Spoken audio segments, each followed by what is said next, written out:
And hello, movie lovers. And tonight, I'm actually joined by one of my good friends, and that's Abby from Motor City Nerds. We're here to talk about True Romance, which is also stars Patricia Arquette, and it also stars. Well, now I don't know why I'm blinking. Um, Christian. Christian Slater. How dare I do that to myself? But yes, Christian Slater stars in True Romance. This is also written by Quentin Tarantino. It's great to have Abby here with me to do this review. And without further ado, let's go on ahead. Let's get on with it.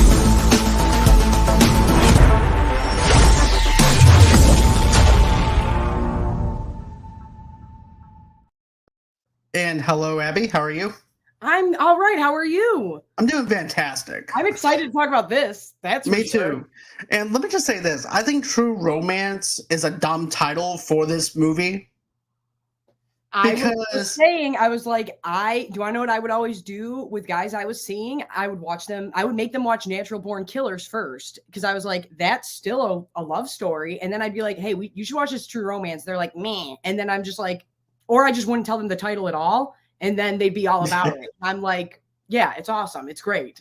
Right. As a matter of fact, in the front row, asked me this because, wait, you guys are reviewing a chick flick? I said, no, it's not what you think. Then whenever I told her it was about this guy who winds up stealing cocaine from a gangster, she's like, wait, that's not exactly what I had thought it was going to be. I said, exactly. Right. But I will say this, is that, I mean, them being in love is the entire thing. And that's what the whole thing is about. So I don't think there's a better title for it. It's like everything they're doing for love throughout this whole thing. They're not criminals. They fell in love. Exactly. And so, with that being said, this movie came out on September 10th, 1993, and had a budget of $12.5 million, and it made $12.6 million at the box office in 1993. And since then, it actually had a little bit of a cult classic, a little bit of a cult following. I actually saw this movie about 6 years ago for the very first time on DirecTV, and I fell in love with this movie because not only because it's written by Quentin Tarantino, but this is also the same director who winded up giving us Top Gun, the very first Top Gun movie, as well. But underneath the surface of it all, this is actually what I think of is a love letter to guys, to be honest with you. This is every guy's fantasy, if you think about it. At the very start of this, we have, we actually have Christian Slater's character who is talking to Darla, that's who I'm going to call her. I'm going to name her Darla from The Crow. Yep. And he's talking to her about Elvis, about the music, about all this stuff. And the kung fu movies, he's going to go to the movies to see two kung fu movies. And the first thing I thought to myself, dude, this is like the ultimate guy fantasy right here. You're talking to somebody and you're hoping that maybe there's a connection with that someone at the bar, and maybe you might get a date with her, but you're not quite sure if it's going to go that way, but you're hoping it's going to lean that way. Darla just looks at him like, yeah, dude, that's not for me. Yeah, and it's also one of those things where you're trying, especially when you're just like socially not able to keep back your nerdiness or something, and you're like, right. No, I really am all about that, and I can't hold back talking about it. So excited, and so it's just like, sir, what? Like I was with you for a minute there until you started getting real geeked about the kung fu movies, and that's just not my cup of tea. And this character really is so much like Quentin Tarantino. I'm like, I think this is some of his best writing, and it's overlooked. Oh, I think so too. This is also very relatable. The characters are relatable to this. It represents us as in the nerd culture as well, and it's represented as us as basically Christian Slater's character. Oh yeah, for sure. And them falling for each other in the first 5 minutes, it feels organic. Like it feels genuinely organic, where sometimes that can feel forced. Like even in like Pretty Woman and stuff, it's like, okay, whatever. But in the first 5 minutes, we're like, no, there's a genuine connection here. They genuinely like each other. And I feel like that's kind of hard to do. It's such a good movie, Rossi. It's also underrated, not to mention, it's a very underrated film. Nobody really checks this movie out. And like I said, if it wasn't for DirecTV, I wouldn't have checked this out like 6 years ago. And this is actually one of the very first reviews I've done solo by myself whenever I opened up the channel. So to be able to do this for a podcast and everything, it makes it all that much sweet now, because now I have people that I can talk to people about it, and I'm not talking to myself. But I'm trying to think of, I think I think my uncle rented this with us, and I think I was like I think I was like 11. I really do. And then I think I remember him being like, "Yeah, this has a lot more in it than I thought it did." And then I remember getting into like middle school and high school and being like, "Oh, if you guys have you seen this movie? Yada yada yada." And then we all were like kind of obsessed with it. And then we all went through our Tarantino phase, and that was in it. And so it was just like I'm trying to remember the first time I watched it, and I'm like, I think it was that technically. But I didn't start actually like watching it until I was in high school with my friends. But yeah, basically it takes place at a Detroit theater showing kung fu films. That's when Alabama Whitman strikes up a conversation with Elvis Presley fanatic Clarence Worley. And get this, if it was any other person in the theater, let's say, for instance, another guy comes in there and dumps popcorn on you, you're going to end up trying to jack them up. You're going to wind up trying to beat them up, right? Right.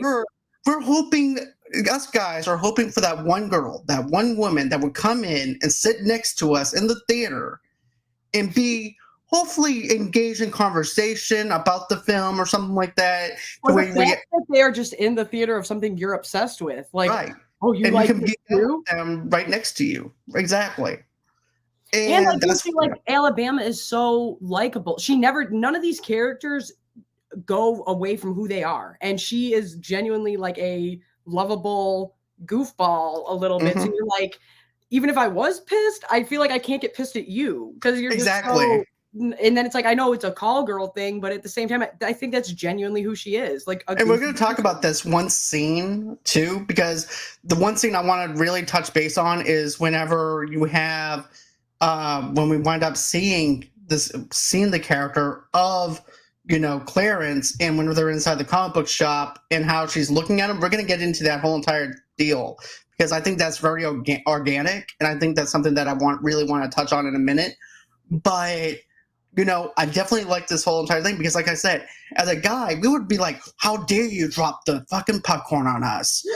We're so fucking pissed at you. How dare you do that to us? Right. And then, you're interrupting my favorite thing. And you're interrupting my favorite movie. I'm into this kung fu thing. You're interrupting me, for crying out loud. And it's like, oh, how you doing? It's like, so. And that's the thing with Clarence is he's just like, please I just want somebody to talk to and hang out with that likes this stuff too. And so it could come off cheesy or pushy, but it doesn't. It comes off very organic. Exactly. And that's all in the first 2.5 minutes. Right. We have a lot of setup within the very two minutes of this film. And if anybody else was actually sitting in that row with him, everybody else would be so envy of Clarence, where he's like, that little douchebag. I bet he's not even a big fan of this kung fu stuff. He doesn't know anything about this stuff. That girl should be sitting next to me. So there's that little bit of enviness. Yeah. When I went and saw the Batman, and I was like, oh God, I felt so old and lame. But then I was like, oh wow, this little kid said that, this teenager said it. I got a seat by myself. And then randomly, a teenage boy, 16, 17, sat next to me. And he's like, did I miss anything? And he came in late. I was like, no, you didn't miss nothing, blah, blah. And then as we're walking out, his friends were like, are you serious? You got to sit by the girl? And I was just like, oh, good. I'm getting called a girl and not ma'am. But it was so funny. I was just like, whatever. But it was adorable, kind of. And I was just like, okay. But it would just crack me up. But yeah, right. You got to sit by the girl in the theater. They were all pissed about it. And it was funny. Right. But that is the thing.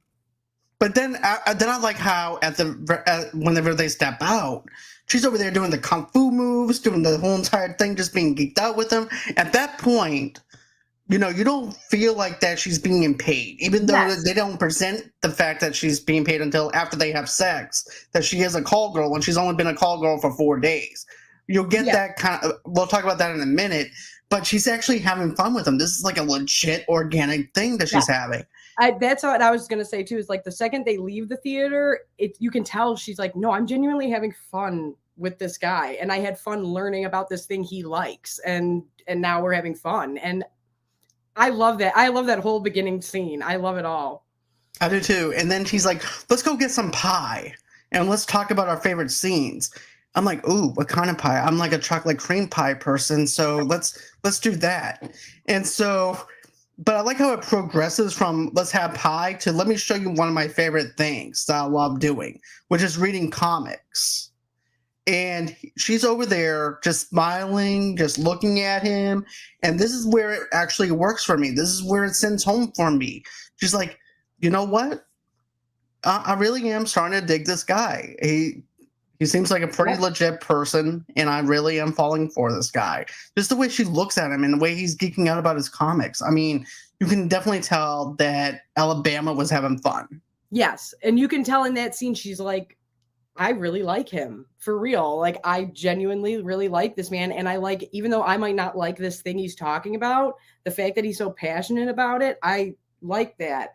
And kind of part of me makes me, I've kind of forgot about that he either works or lives above the comic shop. I forgot that the comic book shop was where they went. And then I was like, she looks at him like that's her hero. Like, that's going to be her hero down this road. And I'm like, oh, that's so sweet. It's funny that you should say that. Even Christian Slater's character also feels the same way. Like, he's the hero in her story to want to save her from whatever disaster she's going through.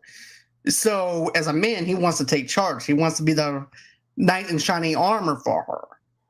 So basically, it definitely is a knight in shining armor thing, but it's just not what you expect. No, it goes off the rails. This is for if you want to trick your man into watching an awesome movie that they think is a chick flick. That's not. True romance is the one.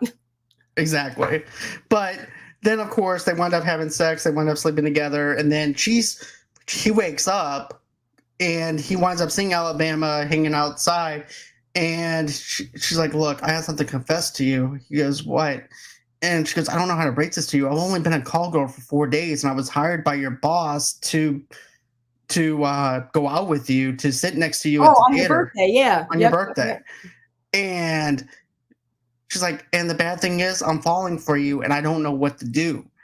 I always like that she even puts in, like, I wrote a letter. Like, I was going to dip, and I can't dip. Like, I was going to leave that and go, and I couldn't do it. And I always really like that part of it too. Me too. And then, this is also too where Clarence winds up saying, well, I'm falling in love with you too. And then at that point he says, well, they wind up having this conversation back and forth, right? Where basically you have this thing going on where that's whenever he finds out, okay, well, how can I get you out of this situation? Right. And can we talk about this really quick? Even though they're only there for like 30 seconds sometimes, this cast, because when they first introduced Drexel and Sam Jackson's there and T-Bird's there and everything, I'm like, Dennis Hopper, Christopher Walken, like, they're not even there for a long time. And this is a stacked cast. It is definitely a stacked cast. And whenever I saw Samuel L. Jackson's name, I'm like, oh boy, we're going to get something great. And then he's gone. I'm like, well, so much for that. Because this is like, basically at that time, Samuel L. Jackson wasn't like a household name. He was just starting to get up and going because, number one, you actually had a little cameo appearance in Coming to America. You also had another setup in Goodfellas as well, because he was actually the getaway driver. And then you fast forward to 2 years later, and he winds up starring in this movie. So, yeah. And then you also have, like you said, we actually have T-Bird in this movie. We have Darla. Yeah, both in The Crow, both in Detroit. I was like, oh my God. Right after I saw Darla, I was like, oh my God, that's T-Bird. And it was just, I was cracking up. I was like, that is hilarious. But also, can we talk about James Gandolfini being in it too? Like, that was surprising. And I wouldn't be surprised to find out that this was possibly how they might have been like, this is our Tony Soprano. Because, even through the terrible stuff he does in the movie, he's still charismatic. And I'm like, you're doing terrible stuff. But I'm always like, God damn, this cast everywhere is just great. Like, but I just want to reference that really quick because I was like, oh yeah, Sam Jackson pops up for 10 seconds. How did you get these people? And this isn't a bigger film. Well, don't forget, they were not household names yet. They were just trying to be discovered. So to get them now, it'd be 10 times harder to get them now than what we did before. You look at this cast, I'm like, imagine that today. I was like, this would cost a fortune. Exactly. But, then, of course, you wind up having, like I said, he winds up, this is basically where they wind up falling in love. And then the two get married the next day at City Hall and calling each other Mrs. Worley, Mr. Worley, just having a great time with each other. And then in appreciation of Elvis visits Clarence and convinces him to kill Alabama's abusive pimp. And the pimp is actually played by Val Kilmer. No, Gary Oldman. Yes. No, Val Kilmer. Elvis is Val Kilmer. The pimp is No, that's what I'm talking about. I'm talking about Val Kilmer was the Elvis. Oh, I thought you said the pimp. No. Oh, yeah. And then they don't even show his face. That's why I'm like, that's wild. And I just always took it as that was like the angel and devil on his shoulder. Like that was the bad part of his conscience. But I'm like, you didn't have to physically have Val Kilmer there. Like, no, this is a lot of people. But you know what, though? I don't think that they had the rights to be able to do Elvis or anything like that. And also, too, the family didn't okay for them to let them do it. But I think the way they do it is they handled it right. Yeah. Because otherwise, it would just be an Elvis movie featuring Clarence. Well, I always think it's like his version of Elvis. Mm-hmm. It's not Elvis. It's his thoughts of him coming through that way. But one thing this movie does do very well, even though it's moving like it moves so fast, but the way it has time passing and it doesn't, and it's like, you know exactly where we're at. This is only a few days and we know that it's all jammed in and it's paced out very well that way. I didn't notice until this last watch through that the monologues between Christopher Walken and Dennis Hopper, that's all in the span of one cigarette. And I'm like, and then I noticed that about when they got married, boom, boom, boom, boom, boom. And it just moves. It's like a roller coaster in the best way possible. Speaking of roller coasters, we do have a roller coaster scene in this movie as well. Oh, yeah. But you know, I like how they set this up. And then, of course, like I said, we basically wind up having Clarence wanting to be that knight in shining armor. What does he do? He winds up, Elvis convinces him into trying to kill the pimp. So he goes, look, Alabama, I'm going to go out for a few minutes and do something. Okay, not a problem. Be careful. Next thing you know, he goes over to the brothel. And before then, we actually have this other shot of the pimp doing like the very first introduction into Gary Oldman's character, and you realize how dangerous he actually is. Yeah. And the one thing about this character, because I know some people like think it's a problem, and like, yeah, of course, some of the things he's saying is jacked up, but I feel like I think like the irony about Drexel is that he truly thinks he's black. He like truly believes that he is and acts as if he is, and it's like it's jacked up, but it adds to that character so much. Where I'm like, you're a bit more than just a person putting on an act. Like you truly believe like the way you're talking. And I really love when they're talking to each other with everybody in this movie, their insults, or you think when the other one's going to get one over on the other, somebody has something hardcore to say right back. Drexel comes at him all hard and you don't think he'll outdo it. And then when he gives him the envelope and gives his monologue, it's like, okay, damn. That's exactly.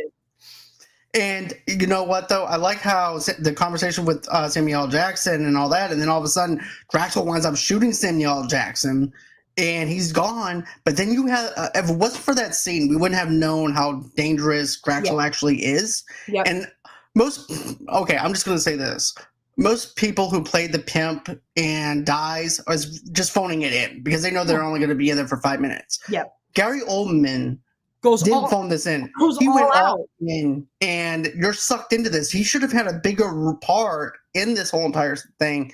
But the way they do it, they handle it very well to the point where like every single character could have their own like spin-off backstory. That's why I'm like, no, I feel like I know this Drexel character. I feel like I know Christian Slater's character. I feel like I know them as people, and that's why it hits so close to home. And that's what I mean. I'm like, no, I think you think all these characters have layers and they're there for 2 minutes, 5 minutes, or 30 seconds. Exactly. And you know what, though? Drexel also, to me, sounds like he has like a little bit of a Cajun accent that he's bringing to the table, which is pretty cool. It has like a New Orleans kind of flavor to it. Oh, yeah. Even though it's supposed to be in Detroit, it has that little bit of a flair to it, in my opinion. Right. And it's almost, like I said, it could come off as if this person is pretending to be something, but it doesn't. It comes off as, no, he's acting and behaving exactly about who he is. And it's a great, I don't want to say fun character, but let's just keep using the word charismatic, where you're like, I don't like you, but I kind of like having you on screen. Exactly. But then Clarence winds up going over to his house, to the brothel, and I like the conversation between Drexel and him. He's like, "Look, man, you come over to my house. You don't even pay attention to what's on the screen right now. There's somebody with tits out right now. I'm pretty, but I'm not that pretty." Pretty, right? And he winds up saying, "There's someone with tits on the screen, and you're not even looking at that." He goes, "Well," and you could tell that Clarence is basically reciprocating what he heard on a movie or something like that, because he goes, "Look, I'm not going to go ahead and look at something that I've seen for 17 years. You've seen one, you've seen them all, basically." Yep. So I'm not going to go ahead and stare at that. Anyways, I'm not here for that. I'm here for Alabama. We got Charlie Bronson. Right. Because look, I'm here for Alabama, and she's going to quit. And he gives him the envelope to hey, look, pay him off and be done. And Drexel just looks at him like, "What the hell? Who the hell do you think you are? That you think you run this game? No, you don't run this game. I run this game." And that's what I mean. When they do the back and forth, you're listening to Drexel and you're like, damn. And then it goes back and he's like, "And that's all I think my peace of mind is worth. And that's all you're going to get out of me." And then it's empty. It's like, oh, damn. And they just keep one-upping each other, and it's great. And it's from both of them. And you're not cheering for Drexel, but you're like, I think this is one of the best fight scenes in anything. I love when this goes down and it gets crazy. Right. And then that's, of course, when we actually have Clarence. He takes out his gun. He shoots every single person inside that brothel. Then he tells the prostitute, "Get the fucking bag. I'm going to take Alabama's stuff," and she's getting out of here. And so she takes the very first bag that she sees underneath the bed, thinking that belongs to Alabama, but it's not. It's actually a bag filled with cocaine. And it belonging to Christopher Walken, who's also part of the pimp, who I think that had a business transaction with. Yeah, the mob and him had transactions together. Right. So I definitely like how there's like a little bit of connectivity there that I thought was really cool. Just made it. That's the crazy part, is like you could start watching it thinking, "Oh, this is just going to be about him getting her out," and then it's like, "Oh wait, no, that's done." And then it's like, "Oh, this very like normal thing that everybody does on the daily. I grabbed the wrong bag. I grabbed the wrong thing," and now it's like, this is just extreme version of that. And then it goes to, "We just got a bag full of coke," to, "Oh, this coke is connected to a mob," and it's like it just gets crazier and crazier and crazier. Right.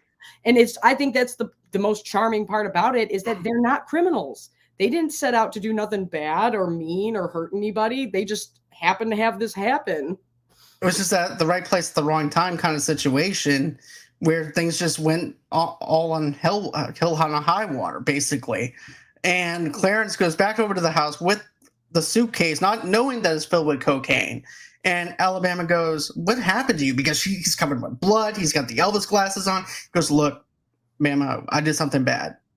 She goes, "What did you do?" "I killed your pimp. And I also took your suitcase. And we got to get the hell out of here." When she says, these aren't my clothes," that cracks me up. But the other part of this I noticed was like, no, this is not to stereotype, but this is kind of exactly how men react to something versus a woman. Like when she's sitting there crying and he's like, "You're that mad? Like you're that upset over this guy? Are you serious?" And then she's like, "Oh, that's the most romantic thing I've ever had anybody do for me." And it's like, I really love that, because it's like, I'm reacting this way, you're reacting this way. Why aren't we on the same page here? But the truth is, you are on the same page. It's just, well, when you don't have context into why somebody's crying, you're thinking that you yourself did something wrong. He comes back with food, like, and he comes back with a hamburger, 2 hamburgers, and a Diet Coke.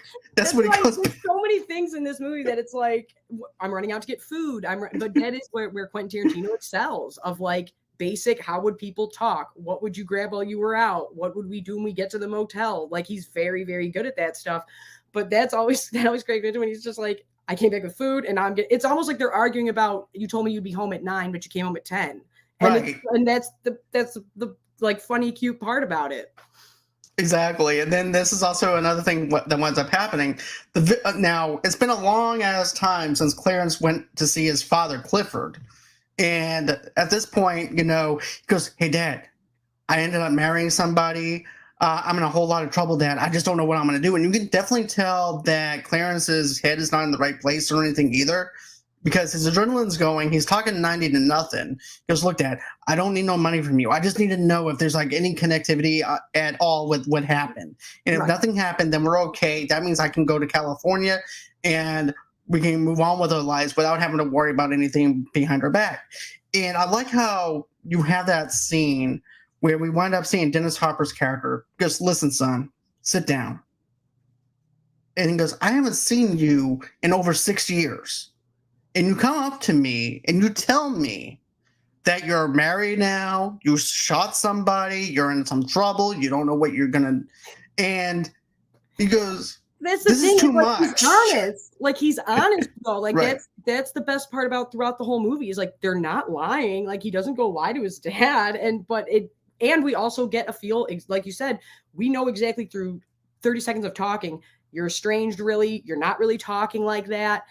And now you're just showing up and going, I need to know through your connections at the force if there's anything illegal going on. And it's like, I don't think Clarence was the greatest guy of all time, maybe, but I don't think he was a criminal mastermind hurting people prior to this. So if I was a parent, I'd be concerned too. I'd be like, you can kind of have your ways, but you're not a criminal. What is going on here? Right, because you're crossed up in something that is way more than what you think it is. You're not a killer. You're an amateur at best because you got out of there. You were lucky you weren't killed. Right. And now it's like when his dad comes back and says you kind of did the world a favor, it's like, dang, Dad, geez. Damn. Like, all of a sudden, right. Your son's now the Punisher. Right. No, but I really do. But that's what I mean. Like, it's just so good with every. I cannot speak more highly of the how realistic chemistry. It is. Yeah, and how organic it is. Also, that is actually shot in Detroit. A lot of times, like in 8 Mile, even they'll do shots there, but then they'll go to Toronto or something. Right. No, that was right at Atwater. Those are right on the streets there, and I appreciate that because RoboCop wasn't even filmed there. So it's like very rarely do we get to have our skyline and stuff. And I was like, oh my God, that's right wherever. But those shots specifically were right in Detroit, which I think is cool. Exactly. And then after that happens, he calls his friend Dick up on the phone and goes, I'm not the biggest Michael Rappaport fan, but he's genuinely funny in this. He genuinely cracks me up. I'm going to be honest with you too. I'm not a Michael Rappaport fan. I didn't like him when he was on Collider Live doing movie news. Mm-hmm. And he was in the movie Metro with Eddie Murphy, and I thought he did a really good job in that movie. Yeah, but he has his moments, but honestly, I feel like because what else does he'll like cover like housewives and stuff. And I'm like, right. I feel like you just jump onto a niche sometimes, bud, trying to do that. And I'm like, why'd you stop doing good movies? I don't understand. And also his roommate was the inspiration for Pineapple Express, James Franco, Brad Pitt. Brad Pitt's here doing nothing. Imagine getting that job. I get to sit on the couch. Awesome. How? Right. And be a stoner and just collect my check and move on. Right. Basically. It's crazy. But we'll talk about him in a minute too, because he, to me, has the most punchable face in this movie because of how stupid he is. But he's also. But everybody's had a roommate like that. That's doing something that's pissing you off. Right.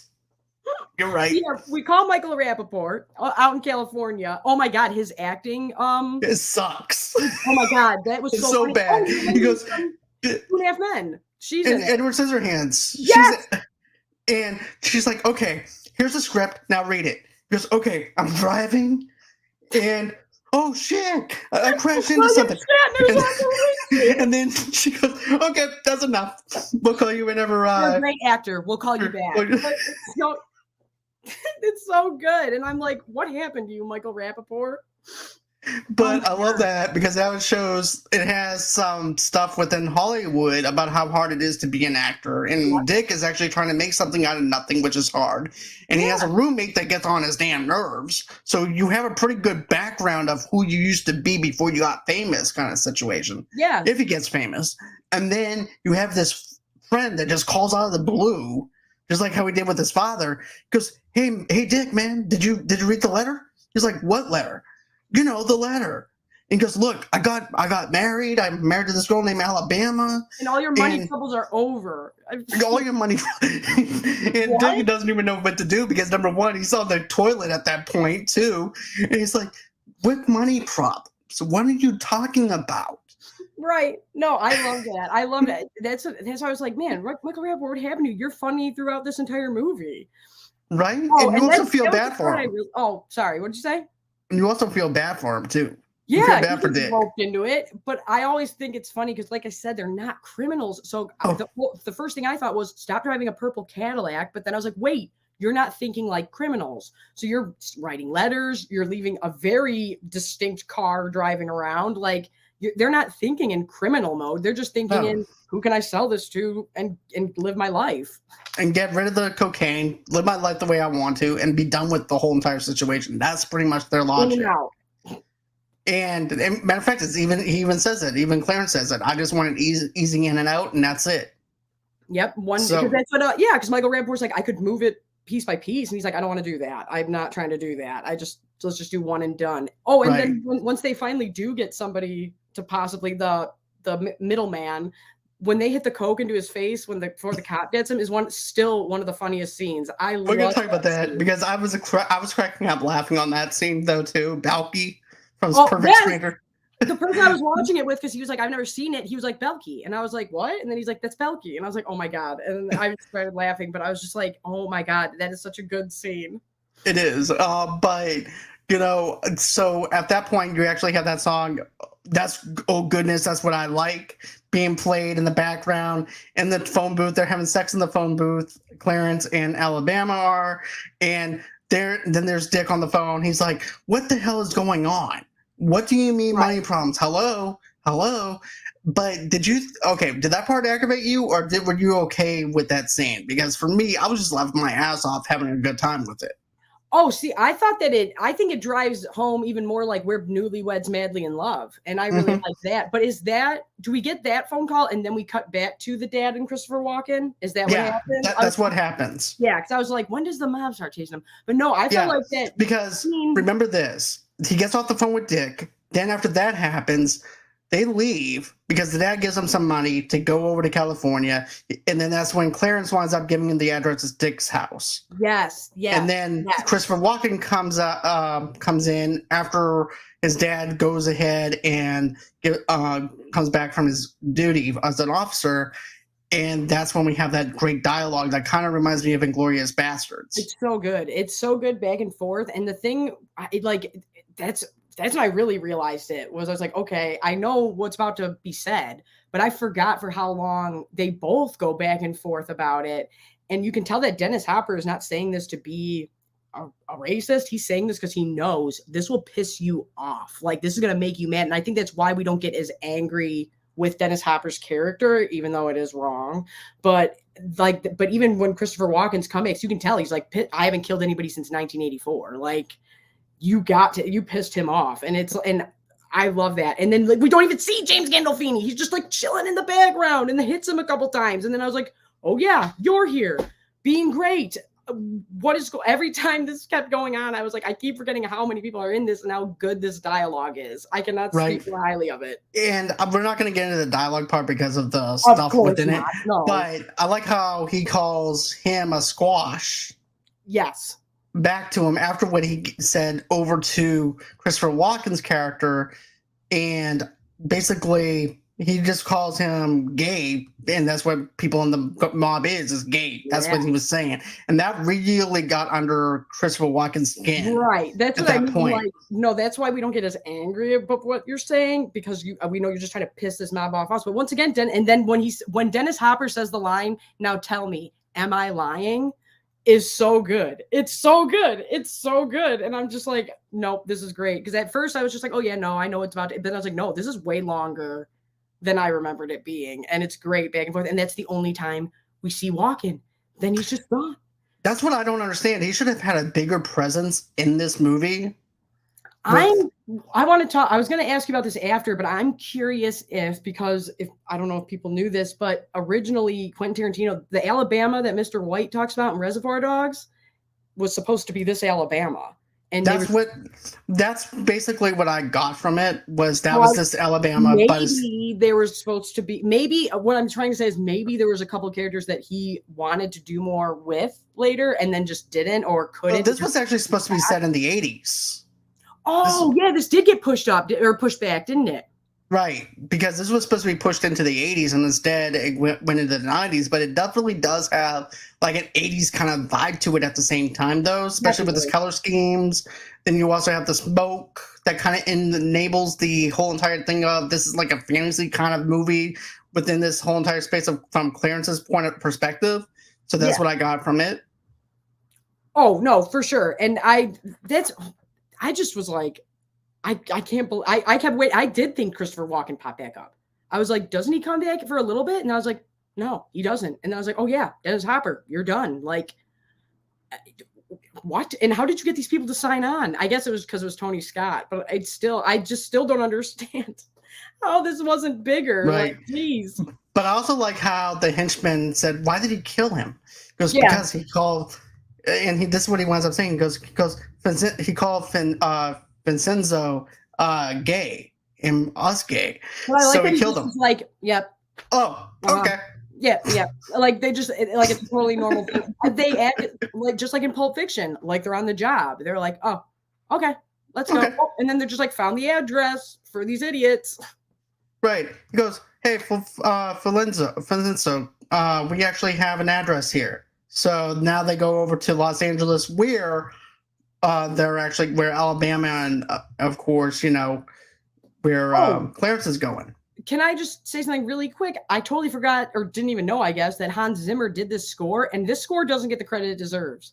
This is like a fun, little cute score that you just wouldn't think would work with this movie, and it does. And it's just fun and charming and lovely to listen to. It's kind of quirky because it brings out their characters and it brings it in the right time for me. Yes. And for me, it brings it out in the right time because of the fact whenever you have the conversation between Clarence and Alabama, it works. Yes. And the one thing this does do very well, and sometimes things drop the ball, and I bring this up a lot, is sometimes the absence of music and sound is louder than having it. And there's a couple times in this movie where it uses that very well. Right. So after that, Blue Lou Boyle, who had hired Draxel to steal the distributor of the cocaine on his behalf, he reveals that the mob knows about Clarence's death since they found his driver's license near Drexel's body. Clifford, realizing he will die anyways, luckily defies Cotty, like we said, who shoots him in the head. One of his men then finds an LA address to Clifford's refrigerator, and then, of course, now we're in LA. Clarence and Alabama meet Clarence's surprising actor friend Dick Ritchie, who introduces him to actor-producer assistant Elliot Blitzer.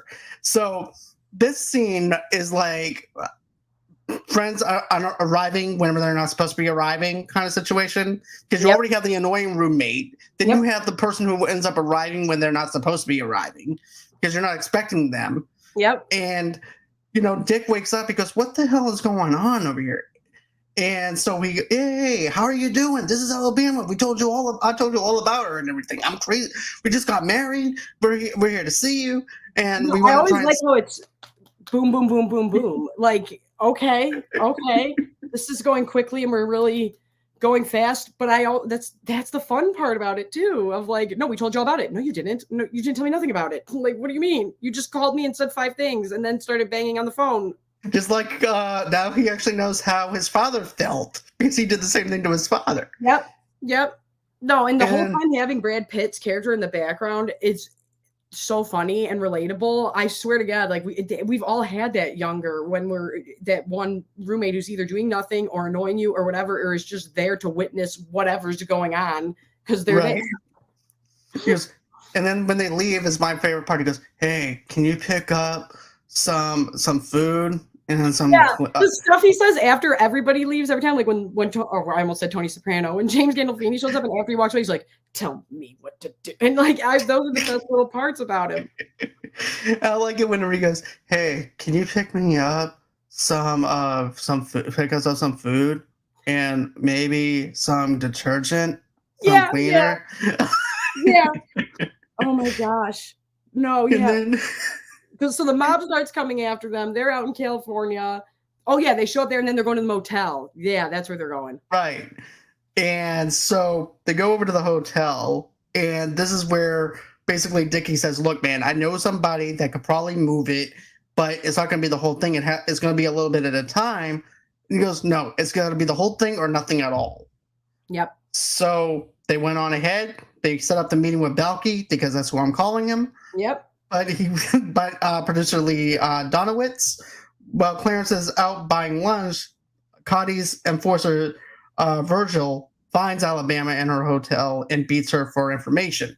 But before that, if it wasn't for Brad Pitt's character, Virgil would have known where she was at. That's true. No, yeah, that is true. Because he's the one who says the Safari Motel. Yeah, that's true. He says, hey, have you seen them? Yeah, they were here like a few minutes ago.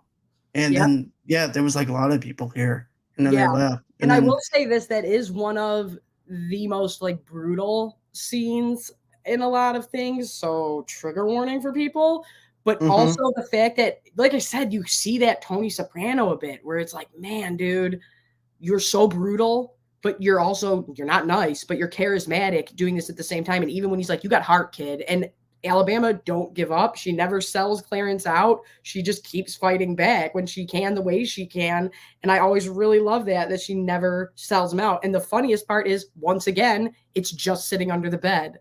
Right. Just like in the beginning, why are you all leaving suitcases full of Coke just under your beds? Right. What are you doing? Well, another thing too is, before we get over to that too, there's actually another scene where basically the producer friend, which is Balky, they go over to this amusement park, and instead of them walking around in public talking about this, they go up to a roller coaster and start talking about it on a ride. Now, the funny thing is, Michael Rappaport's actually sick. He does not like roller coasters, and neither does Balky. Were they really on one? They were really on one, right? Yeah, they were really on a roller coaster, and they didn't know during the time of shooting that they were going to do a roller coaster scene until like the next day. Imagine getting to work and them just being like, you're going to ride a roller coaster God knows how many times. Like, and hating them and throwing up on them. That would be right. I can see Michael going, look, guys, just do this in one fucking take. I cannot take this anymore. That's it. I do not like roller coasters. I don't even know why I'm even here. And that's a ballsy thing to do.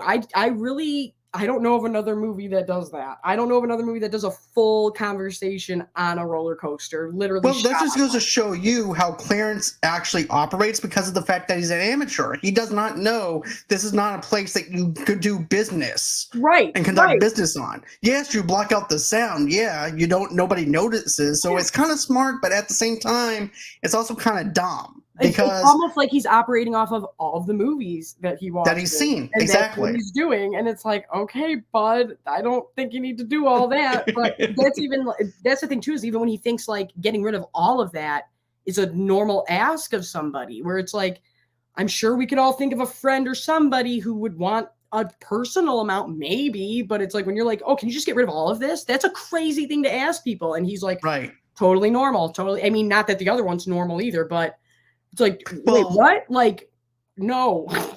Well, even the sleazeball that's driving. Yeah. He said, look, man, that's a lot of production value that you have there. You're going to have to get more people on board to be a part of that production. And they're talking in code. So I like how they're using movie titles, actors, production. Yeah. Dr. Chicago, And then he even gets on to Balky. I'm sorry I keep on using Balky, but he keeps on using him. And he said, because why the hell would you call me on my cell phone? Yep. Talking about this. Yep. No, and it just shows how none of these people are in this life, except for maybe the producer who, but I also think it's funny that they're acting like this is such a prevalent thing. Like it's just a normal thing that goes on in Hollywood. So it's like, yeah, I know somebody that can take that amount. Yeah, I know somebody that can do whatever. And really, it's like, that's a crazy thing. It's a crazy thing to ask. But going back on what you said about where we actually have this fight again with Alabama and Virgil. Okay, did you know that she actually asked him to hit her? Dear Christ. No. She literally asked him to hit her because of the fact that she wanted to get into the right mindset. That's when he tells her to turn around at the beginning of it and then just decks her is so the whole thing is brutal, but that's, oh my God, it's rough. But it's like, of all the actors I might tell to like, we're getting method here, I don't think it would be James Gandolfini. No. To be honest with you, Virgil had 3 strikes against him. Number 1, he didn't look under the bed for the cocaine. Strike two is when he tells Alabama to give him his best shot with the corkscrew. You underestimated them. You got Right. cocky. Yep. And I like the fact that you have a strong-willed character like Alabama to face off against him, and he pushed her through glass, through the door glass of the hotel of the shower. For crying out loud. The scariest, most uncomfortable part of that entire scene is when she hits him with the bust and it doesn't do anything. That's when it's like, oh my God.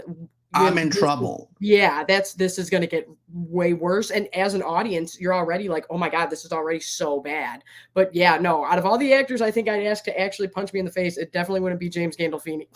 No. And then at that time, you have this other moment where Clarence is basically looking at this other guy reading a Life magazine. And because it has Elvis on the front cover, he goes, you know who I can't stand? Those Elvis fans. I'm just like, what? You do know who you are, right? And like you were saying how they address like fandoms and stuff. Right. That's exactly what he starts saying. And it's like you're talking about yourself, but I love that whole part of it, whether it's movies or comics or whatever, Elvis. And it's just like, no, that is how we feel. We're like, no, you saw that Star Wars? I'll talk to you all about it. Right, but it also views us as someone that are fans of different franchises like Marvel, DC, and stuff like that. Well, at least I'm not like those other fanboys or anything like that. And that's what he's trying to do. He's trying to exclude himself from the other fans to make himself look better. Yes. No, and that is a great scene. And it's just him out and about, which is a totally normal thing. After your deal, you're grabbing food, chatting with somebody in the restaurant, trying to make your way back to the hotel. And then it's like you just come back to this carnage that went down. And it's wild. And when Alabama finally gets him like down and out, it's when she unloads that shotgun, it's such a cathartic scene. It's so well done because you're just like, okay, you hit him, okay, you got him. But then it's like totally unload that clip.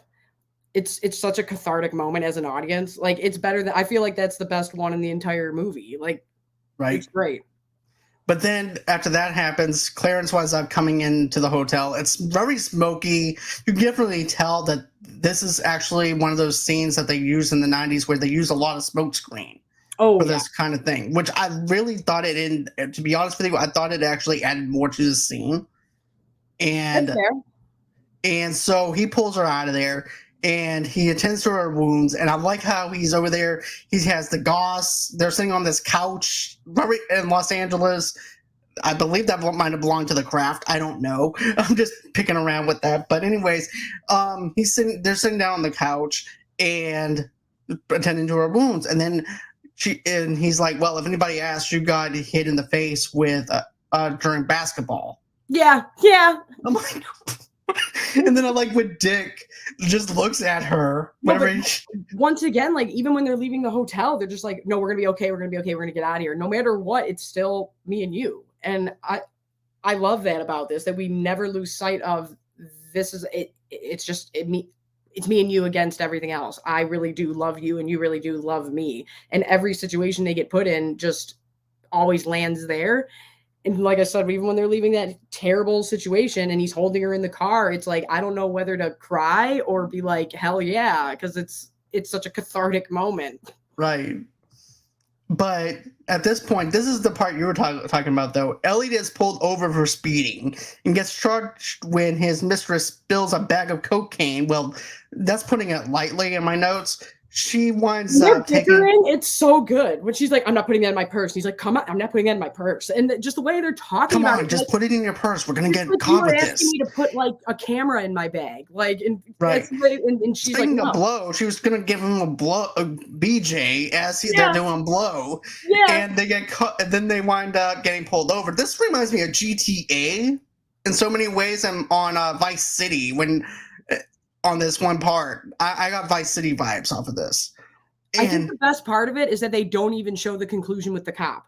They just have it happen, and we don't even get to like, let me see your license and registration. That's what makes it even better. Well, for us as an audience, I don't think we needed to see that because we already know Elliot is in deep shit. We already know that, so we don't need to see all that because we already know he's going to prison. He's going to jail. Exactly, and there's powder all over his nose, his mouth.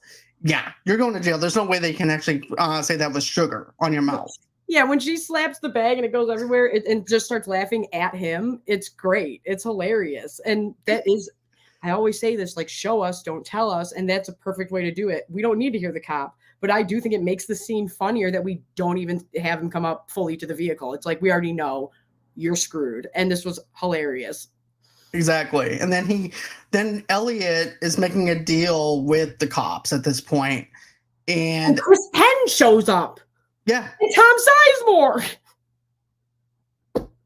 And I was not expecting them, to be honest with you. I've actually reviewed Best of the Best, and he was actually in that movie too. He played like the racist cowboy from Texas. I just totally forgot they were there at all. And then I was just like, oh yeah, you're here too. And I was like, oh my gosh. And so yeah, we have Elliot, right? Making the deal with them. Yeah. And I love that we have the mob on their way. The cops now know. Mm-hmm. And then even the producer has their own bodyguards and security. And I really love that whole dynamic. And like we were saying in the beginning of this, you think this story is going to go one way, and then it turns and turns and turns and keeps on turning. Right, because we're thinking, oh, this deal is actually going to work. But then you're like, hold on, pump the brakes, because the mob just visited Brad Pitt. And this is actually, and he's actually smoking a bong out of something. And he goes, hey, do you want to stay? Yeah, when he asked smoke with me? A bowl, that is so funny. You want to smoke a bowl? Like, that's totally something a stoner friend would say to some random person. Do you know where your friend Dick is and where your friend Clarence is at? Oh, they're at some hotel. Do you know the directions? Yeah. I think it's somewhere. The best part is that nobody acknowledges Floyd. Like, they have no clue that Floyd is the one giving out all of this information throughout the entire Floyd thing. had a busy day. Right. Like, he's just being helpful. That's all for him. He was just being like a helpful guy. He's like, yeah, I'm helping out. These people show up. No, and I love that. The poor guy, he just wanted someone to spoke with. That's all he wanted. Right. He was like, what is going on? And then that's, of course, when poor Floyd gets shot. I'm actually surprised that James Gandolfini's character didn't kill him. Yeah. Like just to tie up loose ends or whatever. Yeah. I could see. Yeah. But I guess he figured, well, this guy's a stoner. There's no reason to actually kill him. He's not even going to remember me being here. I think he was like, you're kind of a moron, and I don't want to have the cleanup, maybe. Right. That's what I'm thinking.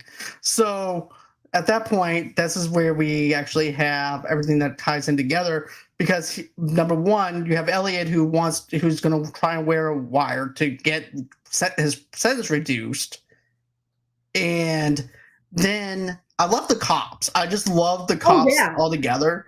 Showing the incompetence there and kind of how they're like, no, you'll be fine. We do this a million times. But then we show them going like, what do we do if they shoot him? They're going to shoot him. He's going to shoot him. What do we do? And then it's just like, you guys just lied to this man, but they're hilarious. And when they're just like, I like this Clarence guy, they're us going like, I'm kind of cheering for him. But the way Christian Slater goes crazy in the elevator, I was like, oh yeah, I totally forgot about this. And then he's just like, I'm sorry, buddy. It's like, sometimes you really do think Clarence might be out there and you don't know. And then, but it's still like, I'm still cheering for you. But he gets pretty wild in that scene. Right. And you know what, though? My favorite Elliot thing is like, do I look like a beautiful blonde woman with big tits? I have that in my notes because I literally have total Tarantino. And then I have that down. And then I also have this one down. Hi, how are you? My name is Elliot, and I'm the Club Scouts of America, where we're selling uncut cocaine to get the jamboree going. Yep. Oh my gosh. No, but like, even the way that when he first comes into the producer's penthouse and starts talking to him about the movies, and I'm just like, this is literally just Quentin Tarantino talking. Like, this is just him going like, no, we don't have these movies anymore, and I want to see this, and I want to see that, and remember this, and remember that, and I love it, and it's great dialogue either way, but especially nowadays, I was like, oh no, this is just total Tarantino venting in this dialogue, and I don't hate it, I love it. This is Tarantino wrapping everything up, basically. Yes. But yeah, then after that, he winds up, let's see, Clarence, Alabama, Dick, and Elliot go to Donowitz's suit at the ambassador's hotel with the drugs. In the elevator, a suspicious Clarence threatens Elliot at gunpoint, but is persuaded by Elliot's pleading for mercy. And he asked him, "Are you wearing a wire?" "I think you're wearing a wire." And he goes, and then and it's no brainer that Elliot is wearing a wire because it's, "Oh God, please help me get out of this." Right. And he's like, "Are you wearing a wire?" "Yeah, I'm wearing a wire. I'm wearing a wire." And he's like, "Okay." What? And then once again showing like, Clarence, what are you doing? What are you doing? Like, you really don't know what you're doing, and you're acting like a movie character. You are really just going off of that. That's all you have here. And then you have the cops going, "I love this fucking guy. I love this Clarence guy." It's great. No, it is. It's great. And because they even when they first get in there, what is Elliot doing? Elliot's like, Elliot just goes right back to just acting afraid and everything, and nobody says anything. Nobody's like, "This is weird. Let's just keep going with it." And I think that really adds to it. It's one of those scenes where you don't know whether to laugh, be nervous, or whatever it is.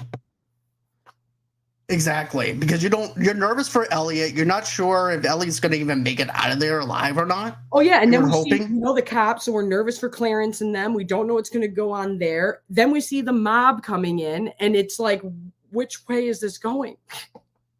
And then it goes into full circle at that point because, okay, is it just me or does this guy Donowitz kind of reminds me of like Harvey Weinstein in a way? But also too, the director for this movie also had a beef war with Joe Silver at that time. Ooh, okay. So he didn't like Joe Silver. So basically, he kind of wrote that in as a rewrite, I believe. If I'm not wrong. God, that's kind of funny though. Like, I mean, not funny, but like terrible. But yeah, I'm taking shots at you in my movie. Also, maybe that's why it didn't do as well. Maybe some people were actively working against it a little bit. I don't know. I don't know about that. I mean, that might, but I think it does have Harvey Weinstein kind of vibes to it because it's ahead of its time kind of thing. He's very adamant when he did not like people, but like you said, who knows? That that could be totally made up. But it's like he had a tendency to come for people a lot. Right, and then I like how Clarence fabricates the story for Donowitz that the drugs were given to him by a corrupt cop, and he agrees to the deal. And he goes, "Wait, so Elliot tells me that there was this corrupt cop on the force, and he gave you this cocaine." Well, he wasn't a corrupt cop. He was a nice cop. He was just got caught up in some things. And after that, he's actually describing himself to this guy. And that's the way I saw it. I saw him as him confessing himself to the fact, "Hey, look, man, I got caught up in some stuff that I wasn't supposed to get caught up in. And now I'm caught up with this cocaine. I just need you to get me out of this situation that I got myself into." Yeah. That you're never going to have to see me again type deal. Right. No, so I definitely think that Clarence is playing. I don't want to say he's playing make believe a little bit with his own real life. That's kind of what's going on here. That's really that's really good improv for him on his real life situation. Also, what happened to Christian Slater? Why was he killing it in the 90s and then stopped being in things? He was in Heathers and this and a bunch of stuff. And then I'm like, what happened to you? That's what I want to know. Interview with the Vampire? Yeah. But another Brad Pitt? Then after that winds up happening, excusing himself to the bathroom. Then this is also what Donowitz said. "Hey, do you want to count the money?" He goes, "Nah, Bama can go ahead and count the money." And at that point, you actually have another scene once again with Elvis and him talking. And you're like, "Oh my God, this guy's a little bit loony here. A lot loonier than we thought, but we're rooting for him anyways." Yes. Yeah. No, that's the point where you're like, are we still cheering for him? I think we are, right? And then you're like, yeah, we are. But I always thought it was interesting that she took the money because I was like, wait, then you guys didn't technically do the transaction. Like, you gave one thing, but then you gave the money to somebody else. So technically, I don't know what's going on there. But hey, what do I, that ends up not even being a part of it. Like, I remember when I first was watching and I'm like, oh yeah, wouldn't that be? And then I'm like, oh wait, that doesn't even come into play because the cops burst in. When the one guard says, no, I just hate cops. I thought that was kind of funny because it's like, right. The guards really have no reason to fight back except for that. And it's like, and then, okay. even Donowitz is like, man, put your guns down. The cops are here. Because there's only one thing I forgot to tell you.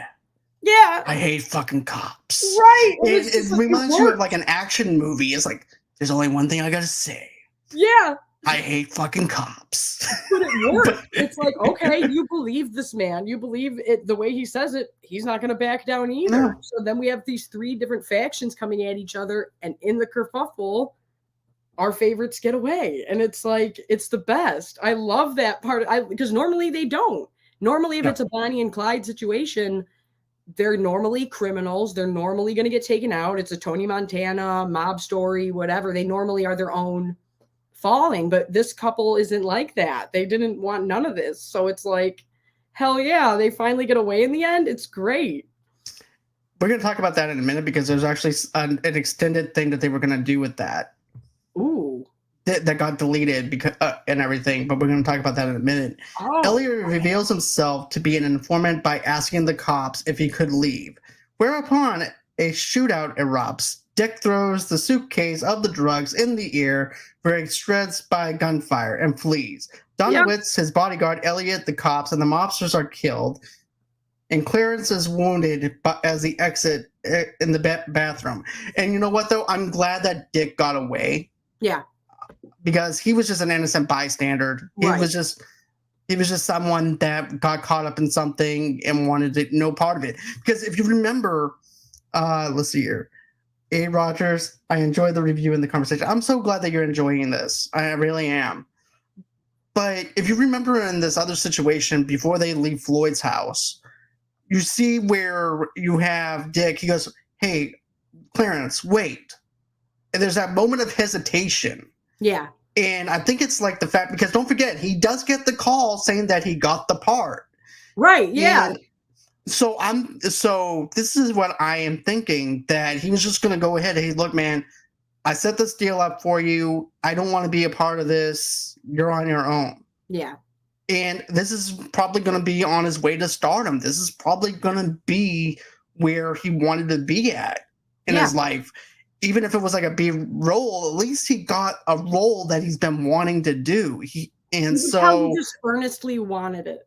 He just genuinely earnestly wanted it, whether it's this little thing or a big thing. And he just gets roped into some shit his friends are doing that he didn't know. And I think they say they've known each other since they were really little. So this is like somebody you've known your whole entire life. And they're like, now we're here. Let's go.